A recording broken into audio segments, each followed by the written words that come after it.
Hi കൂട്ടുകാരെ, എന്തൊക്കെയുണ്ട് പുതിയ വിശേഷം? നമ്മുടെ പുതിയ വീഡിയോയിലേക്ക് നിങ്ങൾക്ക് എല്ലാവർക്കും സ്വാഗതം. ഇന്ന് നമുക്ക് നല്ലൊരു കൊഴുക്കട്ട ഉണ്ടാക്കാം. ഈ കൊഴുക്കട്ട നമുക്ക് രാവിലെ ബ്രേക്ക്ഫാസ്റ്റ് ആയിട്ട് ഉപയോഗിക്കാം, വൈകുന്നേരം ചായയുടെ കടിയായിട്ട് ഉപയോഗിക്കാം കേട്ടോ. അപ്പം നമ്മൾ രാവിലെ ബ്രേക്ക്ഫാസ്റ്റ് ആയിട്ടാണ് ഇത് ഉപയോഗിക്കുന്നതെങ്കിൽ ഇതിന് പ്രത്യേകിച്ച് വേറെ കറിയൊന്നും ഉണ്ടാക്കണ്ട. നമ്മൾ ചെറിയൊരു നല്ല മസാലക്കൂട്ടോട് കൂടിയാണ് ഇത് തയ്യാറാക്കാൻ പോകുന്നത് കേട്ടോ. ഞങ്ങളിവിടെ ഇതിന് അമ്മിണി കൊഴുക്കട്ട എന്നാണ് പറയുക. നിങ്ങൾ എന്താണ് പറയുന്നതെന്ന് ഒന്ന് കമൻറ്റിലൂടെ അറിയിക്കാൻ മറക്കരുത് കേട്ടോ. അപ്പോൾ വീഡിയോ ഇഷ്ടപ്പെട്ടിട്ടുണ്ടെങ്കിൽ ലൈക്ക് ചെയ്യാനും മറക്കരുത്. നമുക്ക് പെട്ടെന്ന് തന്നെ വീഡിയോ കണ്ടിട്ട് വരാം.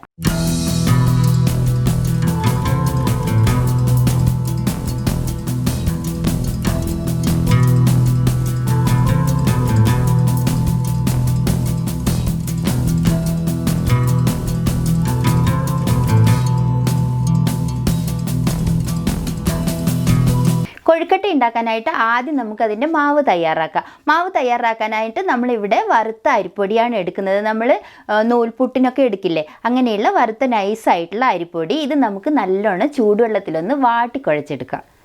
ഞാൻ സ്റ്റൗവിൻ്റെ മുകളിൽ ഇവിടെ ഒരു പാത്രം വെച്ച് കൊടുത്തിട്ട് ഇതിലേക്ക് നമുക്ക് 1.5 കപ്പ് വെള്ളം ഒഴിച്ചു കൊടുക്കാം കേട്ടോ. പൊടി അളക്കുന്ന അതേ കപ്പിൽ തന്നെ വെള്ളവും അളക്കണം.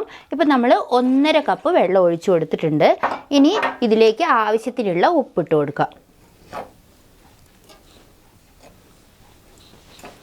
ഉപ്പിട്ട് കൊടുത്തിട്ട് ഒന്ന് ഇളക്കാം. എന്നിട്ട് ഉപ്പ് കറക്റ്റ് ആയിട്ടുണ്ടോ നോക്കാം. കുറച്ച് ഉപ്പ് കൂട്ടിയിട്ട് കൊടുക്കണം കേട്ടോ. അപ്പോൾ ആ പൊടിയൊക്കെ അങ്ങ് ചെന്ന് കുഴഞ്ഞ് കഴിയുമ്പോഴേക്കും ഉപ്പ് കറക്റ്റായിട്ടിരിക്കും. ഇനി സ്റ്റൗ കത്തിച്ച് കൊടുക്കാം നമുക്ക്. വെള്ളം തിളച്ച് വരുന്നുണ്ട്. ഈ സമയത്ത് നമ്മൾ ഇതിലേക്ക് കുറച്ച് വെളിച്ചെണ്ണ ഒഴിച്ചു കൊടുക്കുക. വെളിച്ചെണ്ണ ഒഴിച്ചിട്ട് നമ്മൾ കുഴച്ചെടുക്കുമ്പോൾ മാവിന് കുറച്ച് നല്ല മയം കിട്ടും കേട്ടോ. വെള്ളം നന്നായിട്ട് തിളയ്ക്കുന്നുണ്ട്. ഇനി തീ ഒന്ന് കുറച്ച് കൊടുക്കുക ഈ സമയത്ത്. എന്നിട്ട് നമുക്ക് ഇതിലേക്ക് അരിപ്പൊടി ഇട്ട് കൊടുക്കുക. ഇവിടെ നമ്മൾ 1.5 കപ്പ് വെള്ളമാണ് എടുത്തിട്ടുണ്ടായിരുന്നത്. അപ്പം നമ്മൾ എടുക്കുന്ന അരിപ്പൊടി 1 കപ്പാണ് കേട്ടോ. 1 കപ്പാവുമ്പോൾ അത് കറക്റ്റ് അളവായിരിക്കും. എന്നിട്ട് ഈ അരിപ്പൊടി മുഴുവനും നമുക്കിതിലേക്ക് ഇട്ട് കൊടുത്തിട്ട് പെട്ടെന്ന് അങ്ങ് ഇളക്കിയെടുക്കാം. അപ്പോഴും തീ കത്തിക്കൊണ്ടിരിക്കണം കേട്ടോ. അപ്പോഴാണ് മാവിന് മയം ഉണ്ടാവുക. അതിന് വേണ്ടിയിട്ടാണ് ഇതുപോലെ വാട്ടി കുഴച്ചെടുക്കുന്നത്. നമ്മൾ നൂൽപുട്ട് ഉണ്ടാക്കുമ്പോഴൊക്കെ ഇതുപോലെ കുഴച്ചിട്ടുണ്ടെങ്കിൽ നല്ല സോഫ്റ്റ് ഉണ്ടാവും നൂൽപുട്ടിനൊക്കെ. ഇപ്പോൾ വെള്ളമൊക്കെ ഒന്ന് വറ്റിയിട്ടുണ്ട്. ഇനിയിപ്പോൾ സ്റ്റൗ അങ്ങ് ഓഫാക്കി കൊടുക്കാം. ഇനി ഇത് തണിയാനായിട്ട് നമുക്ക് വേറൊരു പാത്രത്തിലേക്ക് അങ്ങ് മാറ്റി വെക്കാം. നമ്മുടെ മാവ് മുഴുവനും ഇതുപോലെ വലിയൊരു പാത്രത്തിലേക്ക് അങ്ങ് ഇട്ട് കൊടുക്കുക. അപ്പോൾ പെട്ടെന്ന് തണിഞ്ഞ് കിട്ടും കേട്ടോ. നന്നായിട്ട് തണിഞ്ഞാലാണ് കൈ വെച്ചിട്ട് നമുക്ക് നന്നായിട്ട് മയപ്പെടുത്തി കുഴയ്ക്കാൻ പറ്റുള്ളൂ. അപ്പോൾ ഈ മാവ് അങ്ങ് തണിയട്ടെ. ആ സമയം കൊണ്ട് നമുക്ക് ഇതിന് വേണ്ട നല്ലൊരു മസാലക്കൂട്ട് തയ്യാറാക്കാം. ഇവിടെ ഇപ്പോൾ ഒരു പാൻ അടുപ്പത്ത് വെച്ചിട്ടുണ്ട്. ഇതിലേക്ക് 1 ടീസ്പൂൺ കടലപ്പരിപ്പ്, 1 ടീസ്പൂൺ ഉഴുന്നുപരിപ്പ്, പിന്നെ 2 വറ്റൽമുളക്, കുറച്ച് കുരുമുളക് പൊടി, ഒരു 1/4 ടീസ്പൂൺ പെരിഞ്ജീരകം, എല്ലാം കൂടി ഒന്നങ്ങ് വറുത്തെടുക്കാം. ഒന്ന് ചൂടാക്കി എടുത്താൽ മതി.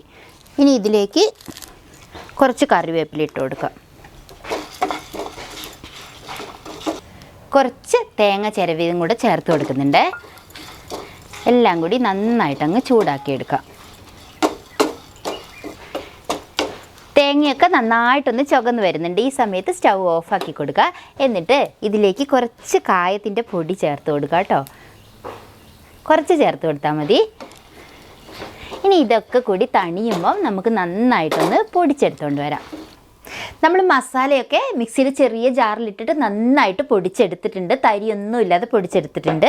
മാവും നന്നായിട്ട് കുഴച്ച് ചൂടൊക്കെ ആറിയപ്പോൾ നന്നായിട്ട് കുഴച്ചിട്ട് ഇതുപോലെ നല്ല ബോളാക്കി വെച്ചിട്ടുണ്ട് കേട്ടോ. ഇനി ഇത് നമുക്ക് ചെറിയ ചെറിയ ബോളുകളാക്കിയിട്ട് ഉരുട്ടിയെടുക്കാം. കയ്യിൽ കുറച്ച് എണ്ണ തൂത്തിട്ട് കുറേശ്ശെ എടുത്തിട്ട് ചെറിയ ബോൾസ് ആക്കാം കേട്ടോ. നല്ല ഫിനിഷിങ്ങിൽ കുഞ്ഞു കുഞ്ഞു ബോൾസ് ആക്കി എടുക്കാം. ഒരുപാട് വലുതായിട്ടുണ്ടെങ്കിൽ നമുക്കിത് വേവാനും ബുദ്ധിമുട്ടായിരിക്കും. ഇനി ഇതുപോലെ ഉണ്ടാക്കി എടുക്കുന്നത് കൊണ്ടായിരിക്കും ചിലപ്പോൾ ഇതിന് അമ്മിണി കൊഴുക്കട്ട എന്ന് പേര് വന്നത് കേട്ടോ. എല്ലാം നമുക്ക് ഇതേപോലെ ആക്കിയെടുക്കാം. അപ്പോൾ ഇതാ കൊഴുക്കട്ട എല്ലാം ഇതേപോലെ ഉരുട്ടിയെടുത്തിട്ടുണ്ട് കേട്ടോ. ഇനി ഇത് നമുക്ക് വേഗം തന്നെ ആവി ചെമ്പിലങ്ങ് പുഴുങ്ങിയെടുക്കാം. ഏകദേശം ഒരു 10-20 മിനിറ്റ് കൊണ്ട് തന്നെ നമ്മുടെ കൊഴുക്കട്ട നന്നായിട്ട് വെന്തിട്ടുണ്ട്. ഇനിയിപ്പോൾ ഇതിൽ വേറെ പണിയൊന്നുമില്ല. നമ്മൾ ഇതിലേക്ക് കടുക് വറുത്താൽ മാത്രം മതി കേട്ടോ. അപ്പോൾ നമുക്ക് പെട്ടെന്ന് അങ്ങ് കടുക് വറുക്കാം.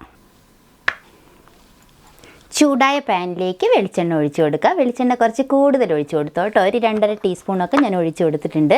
ഇനി ഇതിലേക്ക് കടുക് ഇട്ട് കൊടുക്കാം. വെളിച്ചെണ്ണ ചൂടായപ്പോൾ കടുക് ഇട്ട് കൊടുത്തു.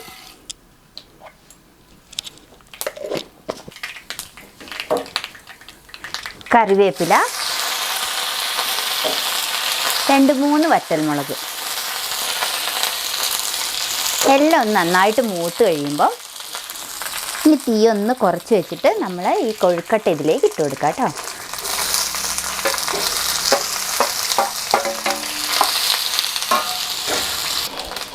ഇനി നമ്മൾ ഉണ്ടാക്കി വെച്ചിട്ടുണ്ടായിരുന്ന ആ മസാലക്കൂട്ട് ഇതിലേക്ക് അങ്ങ് ഇട്ട് കൊടുക്കാം. നന്നായിട്ട് നൈസായിട്ട് പൊടിക്കണം കേട്ടോ. അതും കൂടെ ചേർത്തിട്ട് നന്നായിട്ട് ഇളക്കിയെടുക്കാം.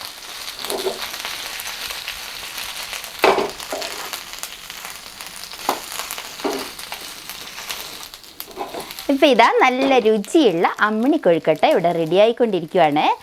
ഇത് രാവിലെ കഴിക്കാനാണെങ്കിൽ നമുക്ക് വേറെ കറിയൊന്നും ഉണ്ടാക്കണ്ടല്ലോ. ഉഴുന്നുപരിപ്പും കടലപ്പരിപ്പും വറ്റൽമുളകും കറിവേപ്പിലയും എല്ലാം കൂടി വറുത്ത് പൊടിച്ചിട്ട് ആ മസാലക്കൂട്ടല്ലേ നമ്മൾ ഇതിലേക്ക് ചേർത്തിട്ടുണ്ടായിരുന്നത്.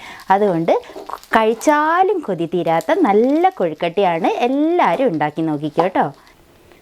അപ്പോൾ ഇതാ വളരെ എളുപ്പത്തിൽ നല്ല രുചികരമായ ഒരു അമ്മിണി കൊഴുക്കട്ട ഇവിടെ തയ്യാറായി കഴിഞ്ഞു കേട്ടോ.